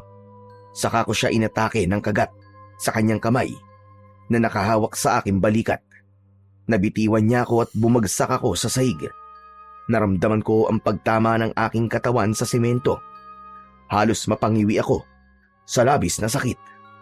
Maya-maya pa, bumaba ang aswang at muling nawala ang pakpak niya sa likod. Naglakad siya papalapit sa akin. Habang umaangil, panay ang kumpas niya ng kamay na para bang nagsasayaw. Akma na sana siyang aatake sa akin nang lumitaw ang malakas na liwanag mula sa nasirang bintana. Nanggagaling yon sa labas ng mansyon. Layuan mo ang apo ko! Umalis ka sa loob ng mansyon! Nabuhayan ang loob ko nang marinig ko ang boses ni Lolo Pino. Kahit may sugat ako sa katawan, pinilit kong tumayo. Lumapit sa akin si Nolan para alalayan ako sa pagtayo. Ha? Huwag kang makialam dito. Hindi mo naman ako kayang pigilan. Pero kaya kitang paslagin! Agad na pumasok sa loob ng mansyon si Lolo Pino. Kaya nakita niya ang patay na katawan ni Lito. Pagpasok niya sa loob, agad niyang sinabuyan ng asin ang aswang. Kaya napasigaw ang aswang dahil sa labis na sakit. At dahil doon, lumipad ito, paitaas, at sinira ang bubong ng mansyon. Nang mawala ang aswang sa paningin ko, saka ko lang naramdaman ang sakit mula sa akin sugat. Halina kayo! Kailangan na nating umalis bago pa siya bumalik! Paano po mga kaibigan namin, Lo? Wala na tayong magagawa sa kanila. Patay na sila! Lo, marami po kayong dapat ipaliwanag sa akin. Tara na! Saka na kayo mag-usap! Umalis na tayo rito! Inalalayan nila ako sa tigkabilaan kong braso. Naluluha kong nilampasan ang nakahandusay na katawan ni Lito. Sa isang iglap, 3 kaibigan ko ang namatay. Dahil sa pagpasok namin sa mansyon na yon, idagdag pa ang alalahanin namin kung paano namin ipapaliwanag sa kanilang pamilya ang mga nangyari sa kanila. Pagkalipas ng ilang oras na paglalakad, sa wakas, narating namin ang bahay. Kasama namin si Nolan na pumasok sa loob ng aming tirahan. Diretso sa silid si Lolo Pino. Pag-upo ko sa gilid ng katre, ay agad na akong nagtanong kay Lolo Pino. Lo, hindi na po kayo maaaring magsinungaling sa akin. Ano po ang ibig sabihin ng mga panaginip ko? Ang mansyon na yon. Yun din po ang mansyon sa panaginip ko, Lo. Ano po ba talagang totoo? Ngayon na nalaman mo na ang buong katotohanan tungkol sa mga panaginip mo. Panahon na siguro para ipagtapat ko sa iyo ang tungkol sa nakaraan mo. Apo, patawarin mo sana ako kung matagal kong itinago sa iyo ang katotohanan. Ano po ba ang totoo, Lolo? Isa akong mabuting mambabarang na merong kakayahang bumura ng alaala ng tao. Kung ganun, binuran niyo po ang alaala ko sa nakaraan. Pero bakit po? Ano pong dahilan niyo, Lo? Pinatay ang mga magulang mo sa harapan mo, Ricky. Na-trauma ka. Nawala ka sa iyong sarili. Lahat ay kinakatakutan mo. Hindi ka kumakain. Hindi ka rin natutulog. Bakit niyo po yung ginawa, Lo? Bakit niyo po yung ginawa? 5 taon ka pa lang noon nang mangyari sa iyo ang bagay na yon. Kaya nag-alala ko at ginamit ko ang kakayahan ko para alisin ang takot na yon sa isip at puso mo. Binara ko sa isip mo ang lahat ng alaala mo tungkol sa pagkamatay ng mga magulang mo. Hindi niyo po dapat ginawa yun, Lolo. Dahil alaala ko yun sa mga magulang ko eh. Tama ka. Hindi ko yun dapat ginawa. Sapagkat pinahirapan ka ng alaala na yun sa pamamagitan ng panaginip. Totoong nangyari sa iyo ang lahat ng mga nakita mo. At ang mansyong pinasok mo ay pag-aari ng mga magulang mo. Diyos ko, ano ba yan? Hindi ko maiwasan ang hindi kilabutan sa mga pinag-uusapan niyo, Lolo Pino. Kusang bumalik ang alaala na nakaraan ni Ricky dahil sa kanyang panaginip. Alam ko may dahilan kung bakit kayo napadpad sa kinaroroonan ng mansyon. Dahil yun talaga ang nakatakdang mangyari kay Ricky. Bakit po buhay pa ako, Lo? Samantalang ang mga magulang ko ay patay na. Iniligtas kita, Apo. Nilabanan ko ang aswang na yon pero lubhang malakas siya. Ilang beses ko siya sinubukan labanan sa pamamagitan ng aking kakayahan. Ngunit hanggang ngayon, bigo pa rin ako. Anong klaseng aswang po siya, Lolo Pino? Isa siyang aswang na kung tawagin ay kulughangin. At sinasabi-sabi ng matatanda noon, anak daw siya ng demonyo. Kaya kumukuha siya ng mahalagang bagay sa parte ng katawan ng mga nabibiktima niya. Yun daw ang nagsisilbing lakas niya na pinagkukunan niya ng kapangyarihan.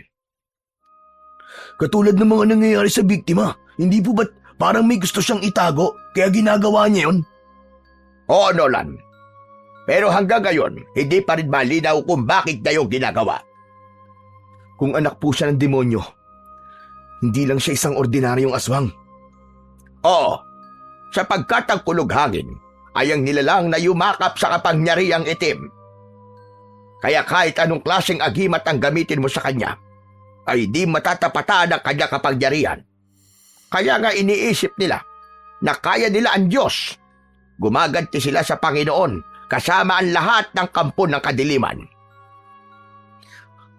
Kung wala pong agimat na makakatalo sa kanya, natitiyak ko po na ang papatay lamang sa kanya ay ang natural na kagamitan na walang taglay na kapangyarihan. Naisip ko na rin yan dati. Dahil ang makakatalo sa kanya ay ang taong may malakas na paniniwala sa Panginoon Diyos. Ngayon lang po ako nakarinig ng tungkol sa aswang na kulughangin Dahil nasanay tayo sa kwento ng aswang, halimbawa na lamang ng mga manananggal, tiyanak, pero mga takot naman sila sa agimat. Itong kulughangin, wala silang kinikilalang Diyos at hindi takot sa agimat. Ano po ba talaga ang kakayahan ng kulughangin? Meron siyang kakayahang magpalit ng anyo, lumipad, gumamit ng itim na kapangyarihan para hindi siya makilala o mahuli. Magkakaroon siya ng ibang katauhan, pero kahit kailan, hindi siya maaaring humarap sa salamin. Napaunat ako sa pagkakaupo at nawala ang sama ng aking loob sa aking lolo. Nagkaroon ako ng interes na malaman kung ano ang kahinaan ng aswang na kulughangin. Hindi sila maaaring humarap sa salamin? Ganun? Tama ka. Dahil hindi niya maaaring tignan ang kanyang sarili sa salamin. Isa pa, gabi lang sila nakakapagpalit ng pagkatao o anyo. At sa araw naman, makikita mo kung ano ang pagkatao na inihaharap niya sa lahat ng tao. Pero ang totoo, hindi naman talaga ganoon ang kanyang itsura. Kung ganun po, sa tingin ko salamin na makakapatay sa kanya. Hindi basta salamin lang, Apo. Kailangan nakatapat ang salamin sa refleksyon ng kahit na anong liwanag. Saka mo lang siya masasaktan. Pero dapat malaban mo ang kanyang kahinaan. Kung ano ang ginagamit niya sa pagpatay, yun din ang kanyang kahinaan. Nagkatinginan kami ni Nolan. Para bang iisa lang ang iniisip namin tungkol sa kahinaan ng aswang na kulughangin. Sinulid at karayom. Yun din ang nakita naming nakatago sa parador. Kailangan nyo bumalik sa mansyon. Kunin nyo ang sinulid at karayom. Yun ang gagamitin nyo sandata para maikulong siya sa mansyon. Saka nyo gagamitin sa kanya ang salamin para siya ay patayin. Sinulid at karayom? Paano naman po namin magagamit na sandata yun? Ang hibla na sinulid, babalutan nyo ang palibot ng mansyon. Hindi siya makakaalis sa loob. Pero masyado pong mahina ang sinulid. Hindi siya mapipigilan nun. Nagkakamali ka, Ricky. Sa oras na maigapos nyo ang mansyon gamit ang sinulid, magkakaroon ng puwersa na manggagaling mismo sa kanya kapangyarihan. Sa pamamagitan nun, hindi niya magagamit ang lakas niya sa sarili niyang kagamitan sa pagpatay. Sa kanyo magagamit ang salamin laban sa kanya. Naiintindihan ko na po ang ibig niyong sabihin. Sa paghawak ko sa aking bewang ay naramdaman ko ang librong nakuha ko kanina. Kinuha ko yun at ibinigay kay Lolo Pino. Oo nga pala, Lolo Pino. Ito po oh. Nakuha ko po ito sa bangkong tumba-tumba doon po sa mansyon. Hinawakan ni Lolo Pino ang maliit na libro at binuklat niya ang pahina. Saka nag-aalalang napatingin sa akin. Hindi ako maaaring magkamali. Ito ang diary ng nanay mo, Ricky. Sa tingin ko, Apo, ikaw ang dapat bumasa niyan. Ibinalik sa akin ni Lolo ang libro at tinanggap ko yun. Malungkot kong pinagmasdan ng libro sa kanaluluwang napasulyap sa akin lolo. Tumango siya bilang hudyat na basahin ko na ang laman nun. Binasa ko ang mga nakasulat doon. Bigla akong napagulgol ng iyak habang hawak ang libro. Tol, Ricky! Bakit? Nalaman ko, Tol, na pinagtangka ng buhay ng mga magulang ko ng pangalawang asawa ng aking lolo sa side ni nanay. Agawan sa yaman ang punot dulo ng lahat. Kaya tinatahi ng aswang ang bibig ng kanyang mga nagiging biktima para hindi malaman ng lahat na buhay pa siya at siya talaga ang pumatay sa mga magulang ko. Ang sumunod na pahina naman ay wala na naging karugtong sapagkat pinatay na sila ng aswang na si Lola Socorro. Kung ganon, tama ang hinala ko na si Socorro nga ang pumatay sa mga magulang mo. Paano po natin siya mahahanap kung nagtatago po siya sa ibang pagkatao? Yun din ang nagiging palaisipan para sa akin. Kailangan niyong bumalik sa mansyon. Ipapaalam ko kay Kapitan na nangyari sa mga kaibigan niyo. Teka, kailangan ko pala munang gamutin ang sugat mo, Ricky. Saka ko lang naalala ang 2 sugat sa aking balikat.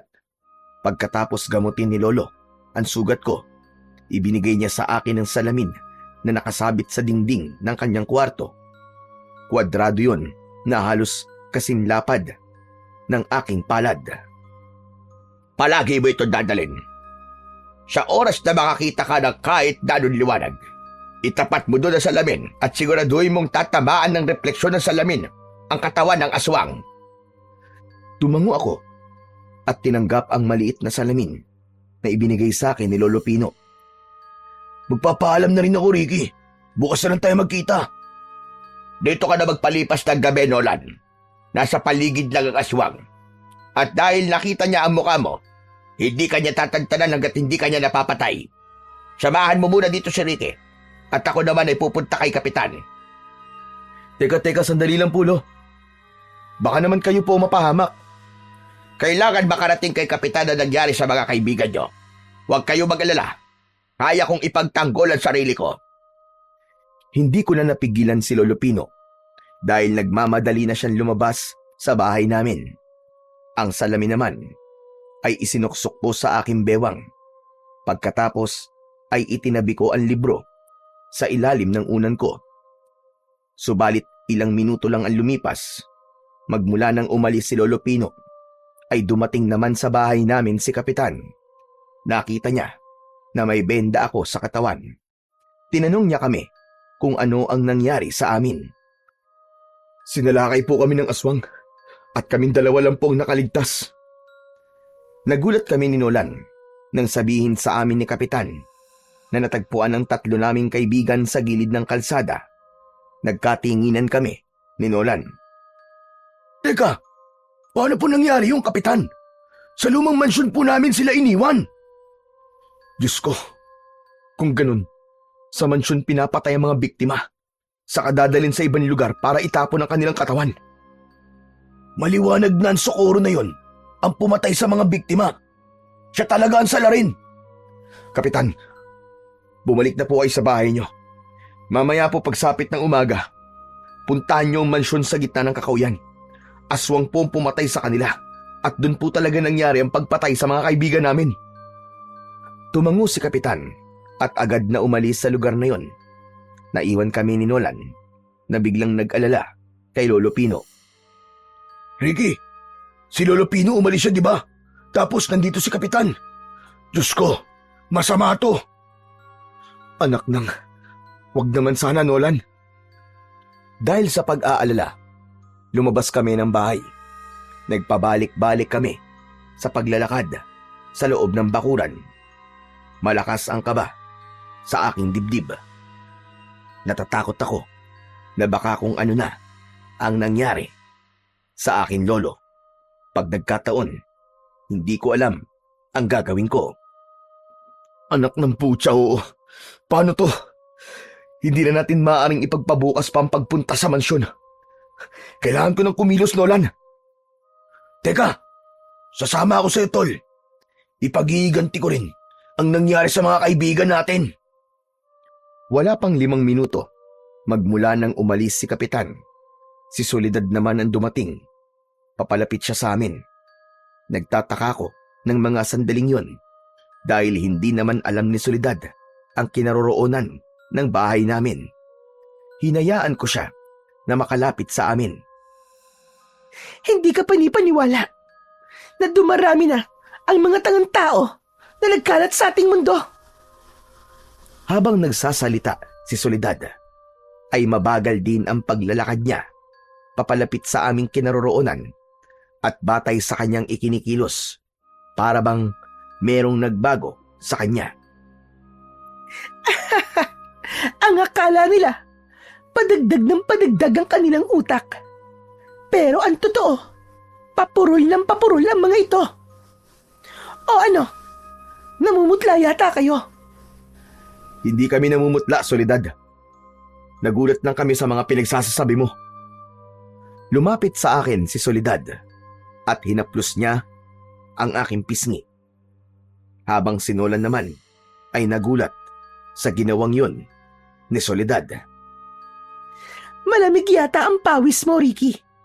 Hindi ba't ikaw lang naman na madalas na bumabati sa akin sa tuwing dumadaan ako sa tarangkahan? Naramdaman ko ang malambot niyang kamay sa aking pisngi. Habang hinahayaan ko siyang magsalita. Natatakot ka ba sa akin? Ha, Ricky? Soledad, ano bang pinagsasabi mo sa kaibigan ko? Lumayo ka nga sa kanya. Bakit? Nagtatanong lang naman ako kung natatakot siya sa akin. Hindi ako natatakot sa iyo, Soledad.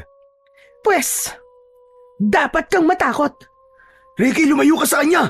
Siya si Socorro, ang aswang na kulughangin. Bigla akong hinila ni Nolan papalayo kay Soledad. Inilabas niya ang malaas niyang dila at ipinakita sa amin kung paanong nagbago ang kanyang anyo bilang isang aswang na kulughangin. Kumulubot ang kanyang balat at lumantad ang naaagnas niyang muka. Tumubo ang kanyang pakpak sa likod at umangat ang paa sa lupa. Sinubukan kong kunin ang salamin sa aking bewang, ngunit wala naman akong mahanap na liwanag na pwede kong pagtapatan ng salamin. Hanggang sa nagsalita si Soledad. Kung gusto nyo na makita ang buhay pa si Pina, pumunta kayo sa aking mansyon. Doon tayo magtuos. Hindi ko makukumpleto ang pag-asik ko ng lagim kung hindi magkaganap ang labanan natin sa aking mansyon. Mansyon na inangkin mo sa aking mga magulang.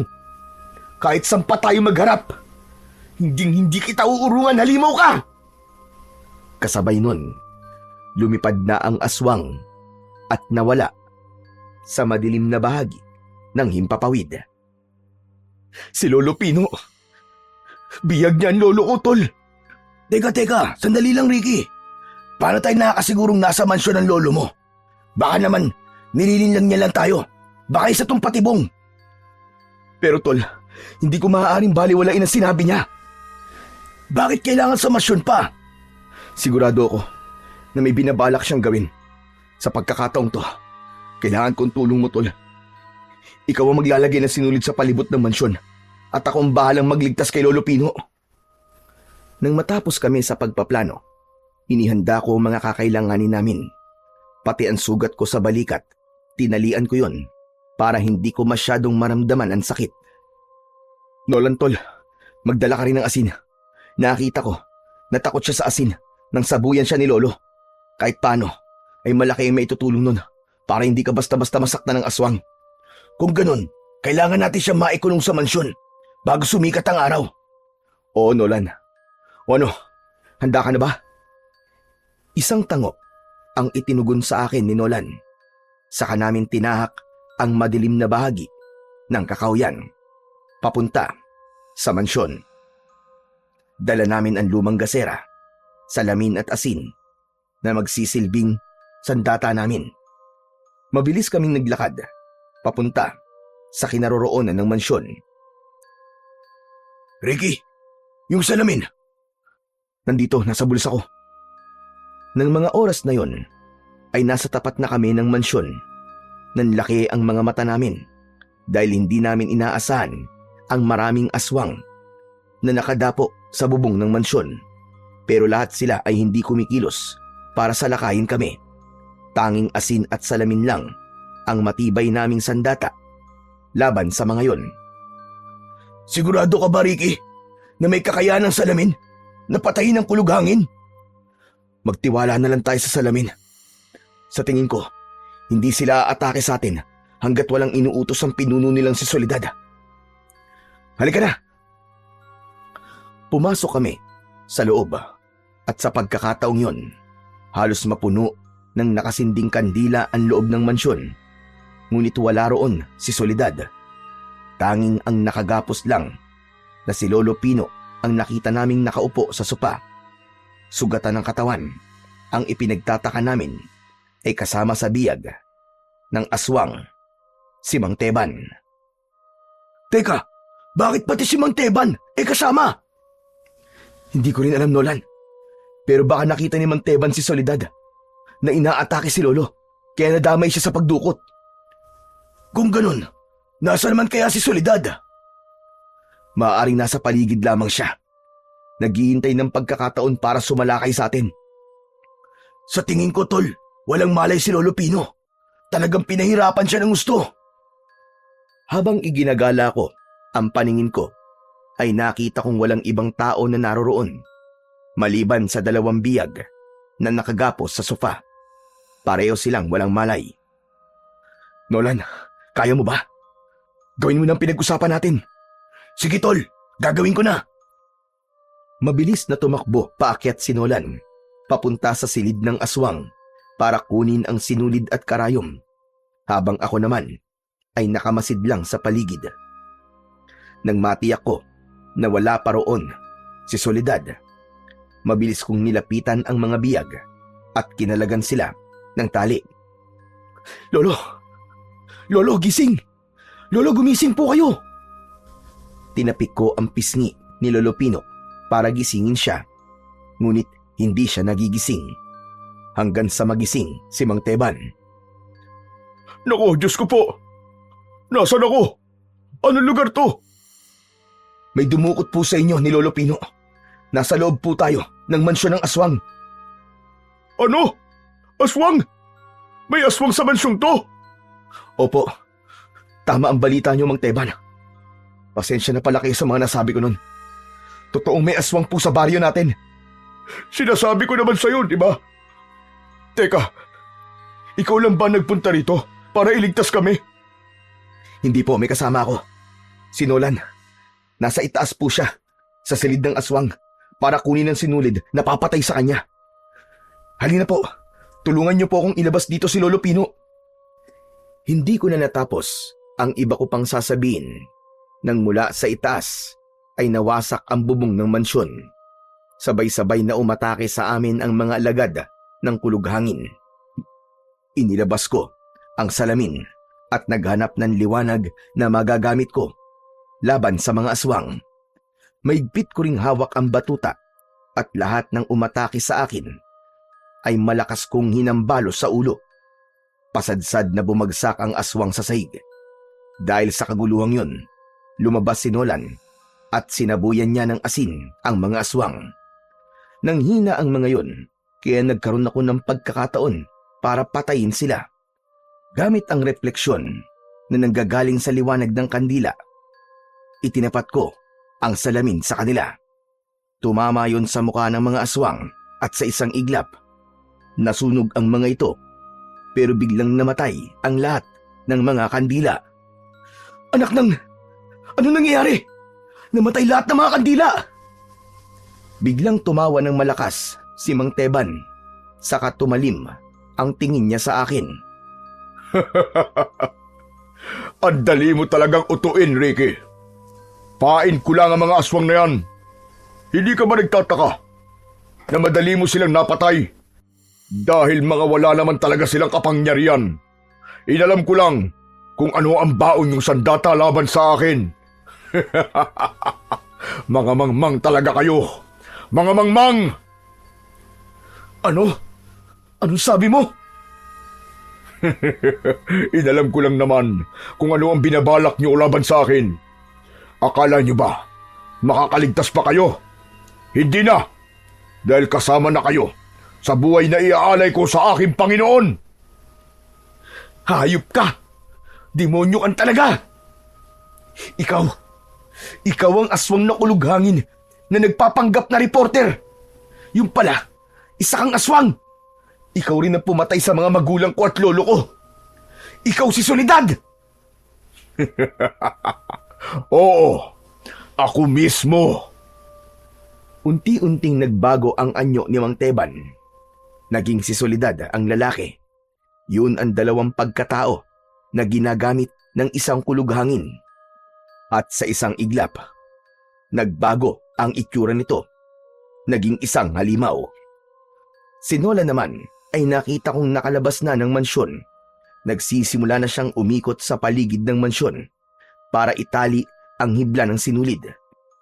Umaasa ako na maisasagawa ni Nolan ang plano namin. Biglang lumipad si Soledad. Dinagit niya ang walang malay na si Lolo Pino. Saka dinala sa pangalawang palapag ng mansyon. Buhay ba? O buhay ng magaling mong Lolo Pino? Palagi kong pipiliin ang buhay niya, hayop ka. Kaya tayo magtuos. Ako ang labanan mo. At wag ang walang kalaban-laban sa'yo. Sige, kung iyan ang gusto mo, pagbibigyan kita.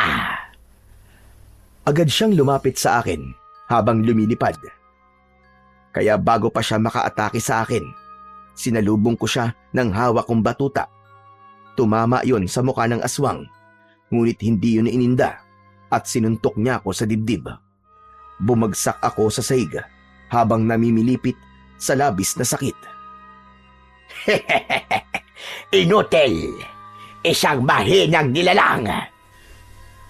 Mula sa likod ng aswang, nakita ko na nagkamalay at tumayo na si Lolo Pino. Pumikit si Lolo Pino, saka nagbulong ng mga orasyon sa hangin. Biglang nanigas ang katawan ng aswang. Apo! Sige na! Patayin mo na siya! Patayin mo na ang aswang, Apo! Bilisan mo! Hindi na ako nagsayang ng pagkakataon. Mabilis akong tumakbo paakyat sa hagdan. Hinampas ko ng batuta ang ulo ng aswang na si Soledad. Pagkatapos ay itinapat ko ang salamin sa konting liwanag na pumapasok mula sa nabutas na bubong. Ngunit walang epekto yon. Mga hangal, walang epekto sa akin ang salamin. Isang tambak talaga kayong mga tanga! Mga tanga!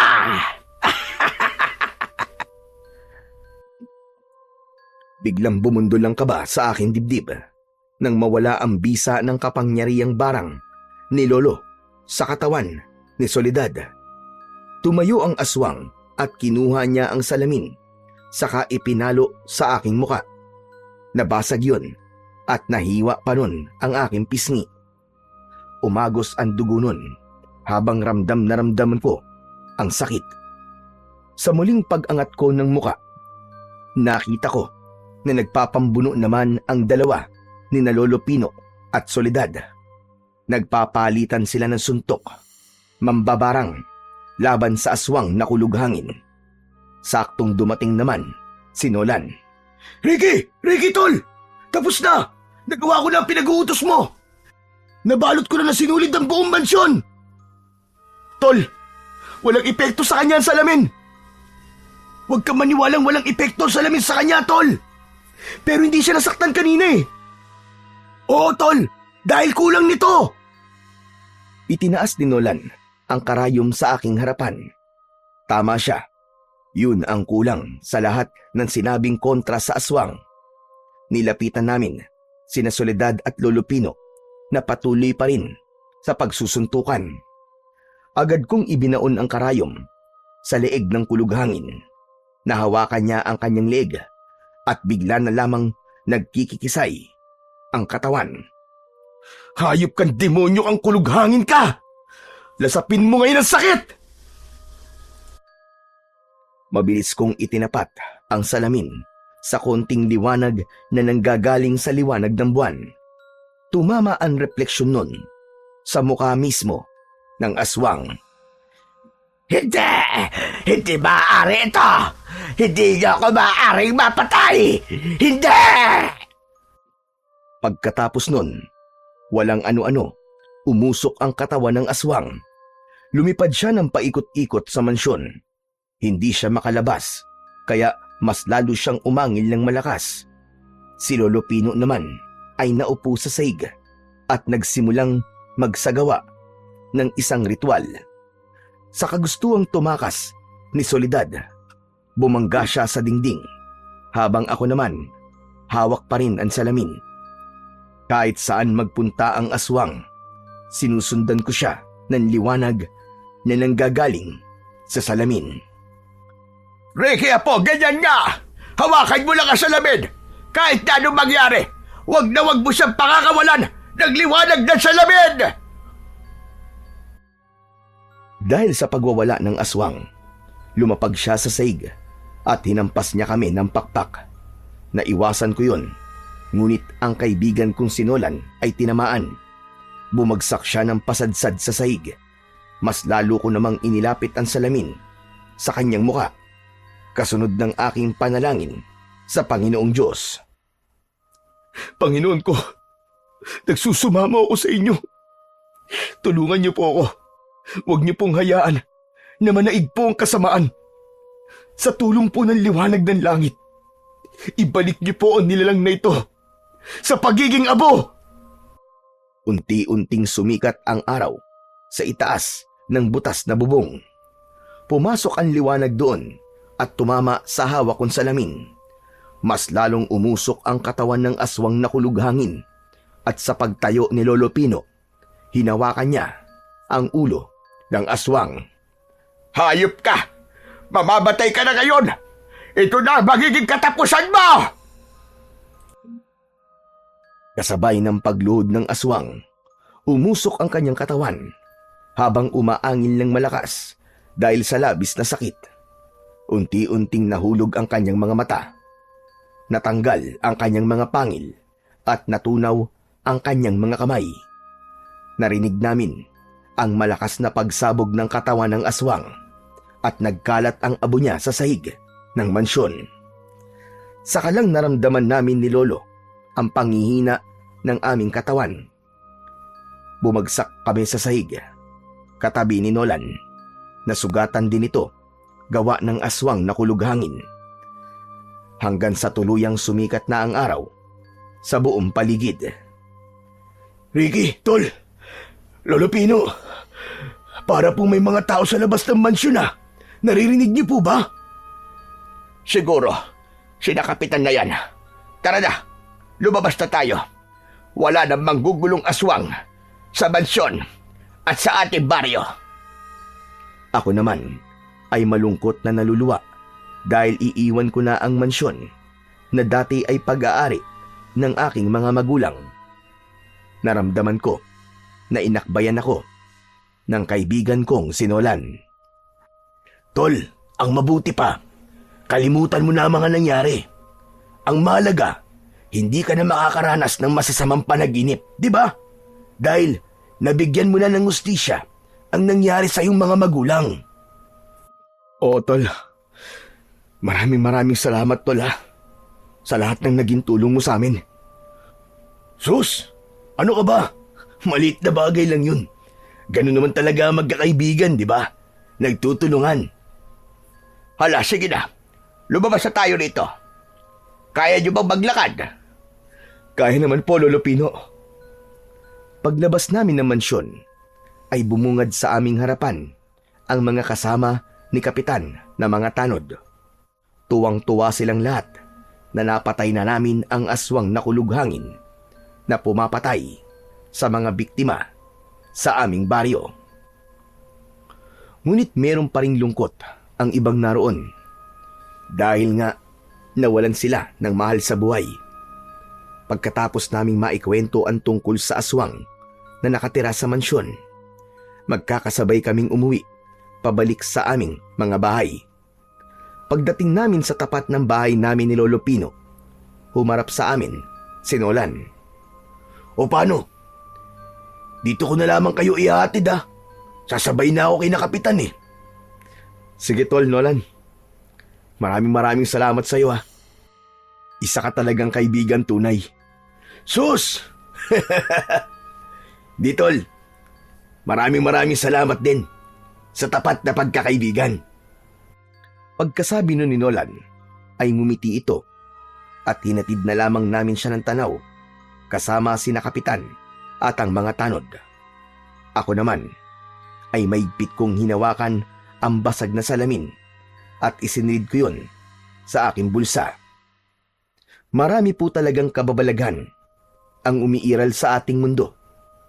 Mga kasamaan na patuloy na humahamon sa kapangyarihan ng ating Panginoon. Ngunit kahit kailan ay hindi mananaig ang kasamaan laban sa puwersa ng kabutihan. Gaano man kaliit ang isang bagay, kapag ginamit ito sa kabutihan laban sa kasamaan, ay magagawa pa rin itong magtagumpay laban sa kampon ng kadiliman. Sa kasalukuyan po, ay isa na akong kapitan sa baryo ng Alfonso at sa ilalim ng pamumuno ko, wala nang mga magnanakaw na gumagawa ng kasamaan.